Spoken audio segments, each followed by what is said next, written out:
The notion that scientists and mainstream media are dishonest about climate change has gained significant traction in recent years, with many people convinced that these entities are deliberately misleading the public.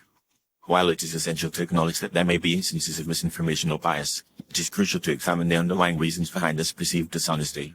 In reality, the scientific consensus on climate change is clear. Human activities, particularly the emission of greenhouse gases, are significantly contributing to the warming of the planet.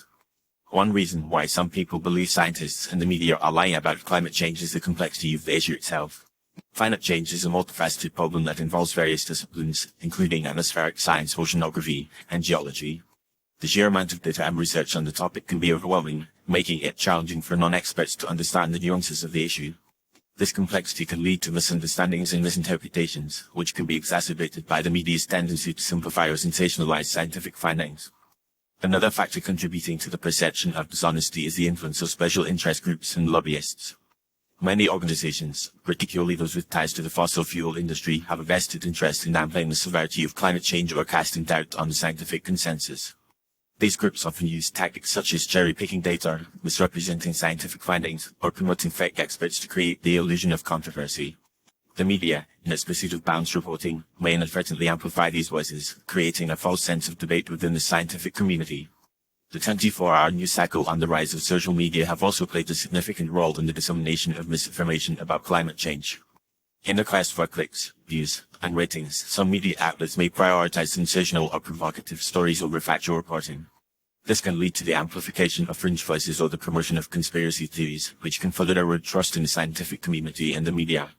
Furthermore, the politicization of climate change has contributed to the perception of dishonesty. In many countries, climate change has become a highly partisan issue, with some political leaders and ideologies rejecting the scientific consensus. This politicization can lead to a breakdown in communication and trust between scientists, policymakers, and the public. When scientists are seen as advocating for a particular policy or ideology, their objectivity and credibility may be called into question, even if their research is sound and unbiased. Despite these challenges, it is essential to recognize that the overwhelming majority of scientists agree that human-caused climate change is real and requires urgent attention. The scientific consensus is based on decades of research, multiple lines of evidence, and the agreement of virtually every major scientific organization worldwide. While there may be uncertainties in ongoing research, the fundamental facts of climate change are well established and widely accepted within the scientific community. In conclusion, the perception that scientists and mainstream media are lying about climate change is often the result of a complex interplay of factors, including the complexity of the issue, the influence of special interest groups, and the politicization of the topic. However, it is crucial to recognize that the scientific consensus on climate change is clear and based on overwhelming evidence. Rather than assuming dishonesty, it is essential to engage with the scientific community, critically evaluate information sources, and support fact-based reporting and research. By doing so, we can work towards a more informed and nuanced understanding of climate change and the urgent actions needed to address this global challenge.